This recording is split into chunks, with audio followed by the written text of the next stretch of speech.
दर्द दिल लिखूं कब तक, जाऊं उनको दिखलाऊं, उंगलियां फिगार अपनी, खामा खो चुका अपना। अस्सलाम वालेकुम नाज़रीन।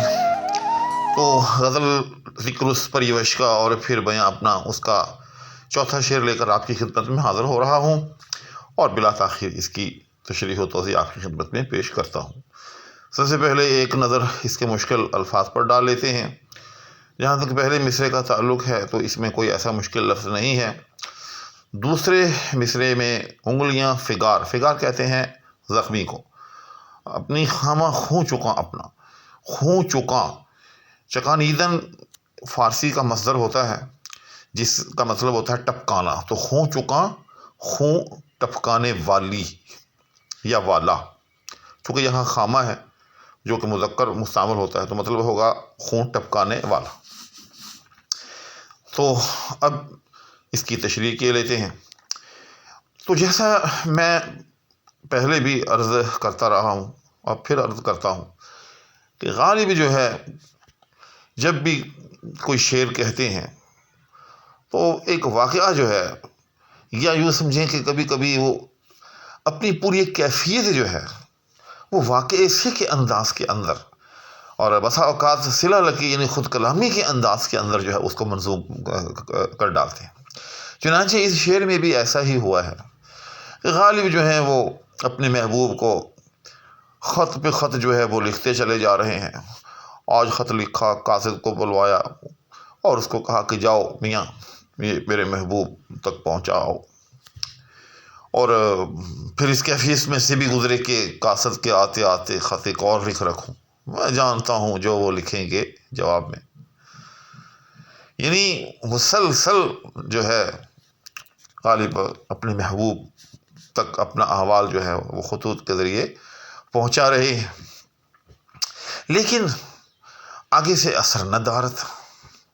ताकि उनका वो शेर जो है कि मैं जानता हूँ जो वो लिखेंगे जवाब में, यानी वो आगे से इनकार ही करेंगे। लिहाजा मैं फिर जो है अपनी फरियाद कासद के आते आते जो है वह अंदाज़े ख़त दोबारा लिख के रख लेता हूँ ताकि जो ही कासद लौटे मैं एक और ख़त जो है या अपना फरियाद नामा जो है उसको थमा दूँ। अलगर्ज़ गालिब के खतूत का गालिब के महबूब पर कोई असर नहीं हो रहा। चुनांचे इन हालात में बिलाखिर वो तंग आकर, यूँ समझे कि जैसे एक आदमी होता है ना कहीं चारपाई पे किसी कुर्सी पे बैठा हुआ हो तो अचानक वो उठे किसी काम से और उठ भी रहा हो और साथ साथ वो ख़ुद ही जो है यूँ समझें कि ख़ुद कलामी के अंदाज में अच्छा भाई बहुत हो गया आज काम, अब तो चलते हैं। यानी उठ भी रहा हो, अपनी नशिस्त को छोड़ भी रहा हो, अपने कमरे से निकल भी रहा हो और साथ साथ कुछ बुड़बुड़ा भी रहा हो या कुछ कह भी रहा हो।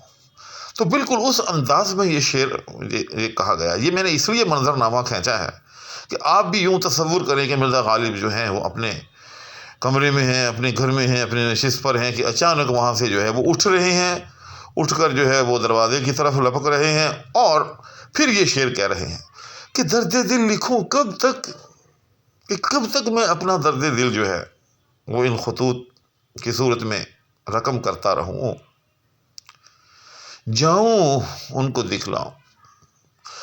गालिब छोड़ अब ये लिखने लिखाने का सिलसिला।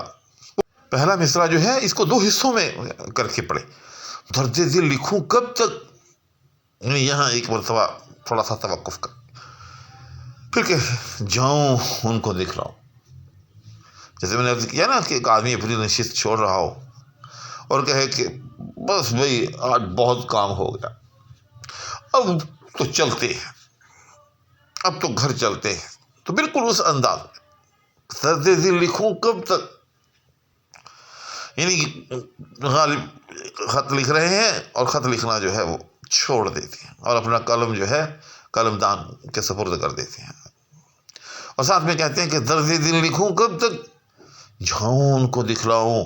और अब साथ साथ उठ भी रहे हैं और साथ साथ फरमा रहे हैं कि अब तो मैं जाके उनको दिखलाता हूँ।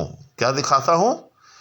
उंगलियां फिगार अपनी, क्या महबूब तेरे वसल की आरज़ू में अपना गमे दिल रकम کر کر کے یہ دیکھ میری انگلیاں جو ہیں وہ زخمی ہو چکی ہیں۔ اور یہ بھی ایک حقیقت ہے کہ بسا اوقات جب انسان بہت زیادہ لکھتا رہے تو انگلیوں پر ورم بھی آ جاتے ہیں، اور اس ورم کو بھی ایک گناہ فگار کہا جا سکتا ہے۔ یا پرانے زمانے میں، آج کل کا جو دور ہے اس میں تو ایسے قلم آ گئے ہیں، یہ بال پوائنٹ وغیرہ، کہ جن کو تراشنے کی قطعاً ضرورت پیش نہیں آتی۔ لیکن پرانے زمانے میں احباب کو معلوم ہی ہوگا، بلکہ ہم نے بھی، میں نے خود اپنے بچپن میں وہ قلم استعمال کیے ہیں کہ جن کو تراشنے کی ضرورت پیش آیا کرتی تھی۔ تھوڑی دیر کے بعد ان کا منہ جو ہے وہ اس قابل نہیں رہتا تھا، جس کو ہم قط کہتے ہیں، اس کا قط جو ہے اس قابل نہیں رہتا تھا کہ اس کو مزید جو ہے وہ تحریر کے کام لایا جائے، چنانچہ پھر اس کو جو ہے تراشنا پڑتا تھا، اور آگے جو ہے اس کا قط جو ہے وہ دوبارہ سے لگانا پڑتا تھا۔ اور ایسے میں بسا اوقات وہ چاقو یا وہ چھری جس سے قلم کو تراشا جاتا تھا انگلیوں پر لگ جاتی تھی۔ یہ میرا از خود تجربہ ہے۔ بہت دفعہ ایسا ہوتا تھا کہ اس قلم کو آگے سے لکھنے کے قابل کرتے ہوئے چھری یا چاقو، عام طور پہ یہی استعمال ہوتی تھی، دونوں چیزیں، وہ انگلی پہ لگ جاتا تھا، تو اس طرح سے انگلی جو ہے وہ زخمی ہو جاتی تھی۔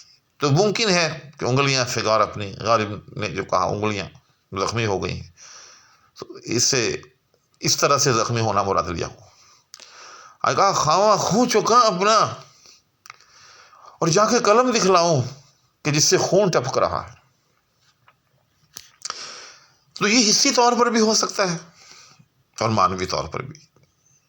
حصی طور پر اس طرح سے کہ جب زخمی انگلیوں کے اندر کوئی قلم تھما ہوا ہوگا تو انگلیوں کا خون جو ہے وہ خامے پر بھی لگ جائے گا، تو جس سے خامہ جو ہے ایک گنا خون چکا نظر آئے گا۔ اور معنوی طور پر اس طرح سے کہ غالب جو ہے اپنے قلم سے جو کچھ رقم کر رہا ہے وہ کیا ہے؟ وہ اپنا غم دل ہے، اپنے آنسو ہیں، اپنے اشک ہیں، اپنے روتے ہوئے دل کا احوال ہے۔ اور اس کا قلم جو ہے اس خون افشان دل کی نمائندگی کر رہا ہے، یا آنسوؤں سے لبریز یا خون فشاں آنکھوں کی نمائندگی کر رہا ہے وہ قلم، تو گویا کہ وہ قلم جو ہے وہ بھی نمائندگی کرتے ہوئے آنسو بہا رہا ہے، وہ بھی لہو فشانی میں مصروف ہے۔ تو اس طرح سے لفظ خون چکاں جو ہے یہ حصی طور پر بھی مراد لیا جا سکتا ہے اور معنوی طور پر بھی مراد لیا جا سکتا ہے۔ یہاں ایک اضافی چیز علمی افادے کے لیے آپ احباب سے شیئر کرتا چلوں کہ کسی بھی چیز کے دو پہلو ہوتے ہیں، ایک اس کا ظاہری پہلو ہوتا ہے اور ایک اس کا باطنی پہلو ہوتا ہے۔ تو اس کے لیے اردو میں 3 قسم کے الفاظ جو ہیں وہ مستعمل ہوتے ہیں۔ پہلا جوڑا ظاہری اور باطنی، جس کا بھی میں نے تذکرہ کیا کہ ایک چیز کا ظاہر ہے اور دوسرا اس کا باطن ہے۔ دوسرا اس کا ورین یا جوڑا اس کے لیے وہ لفظی اور معنوی، جس کو میں نے حصی کہا۔ بنیادی طور پر اگر آپ آگے معنوی کہنا چاہ رہے ہیں تو پہلے لفظی کہیں، یعنی لفظی اور معنوی، یعنی ظاہراً باطناً یا لفظاً معناً ایک ہی مطلب ہے۔ اور تیسری بھی ایک صورت ہوتی ہے، اس میں کہا جاتا ہے حقیقی اور صوری، یعنی حقیقی جو حقیقت میں ہے اور صوری جو حقیقت میں نہیں ہے لیکن نظر ایسے آ رہا۔ تو اس طرح سے یہ 3 جوڑے یا پیئرز جو ہیں الفاظ کے مستعمل ہوتے ہیں لکھتے ہوئے یا چیزوں کی کیفیت و ماہیت بیان کرتے ہوئے کہ ظاہراً باطناً، یعنی اگر کہا جائے کہ یہ چیز ہر اعتبار سے ایسے ہے تو ہم کہیں گے کہ یہ ظاہراً باطناً ایسے ہے، یا ہم کہیں گے کہ یہ لفظاً معناً ایسے ہے، یا ہم کہیں گے کہ یہ حقیقتاً اور صورتاً ایسے ہے۔ تو یہ ایک اضافی چیز میں نے مناسب سمجھ کہ آپ کے ساتھ شیئر کرتا چلوں۔ تو آج اس غزل کا چوتھا شعر ہو گیا. انشاءاللہ العزیز شعر نمبر 5 لے کر آپ کی خدمت میں پھر حاضری ہوگی. اس وقت تک کے لیے فقیر کو اجازت دیجیے. اللہ حافظ.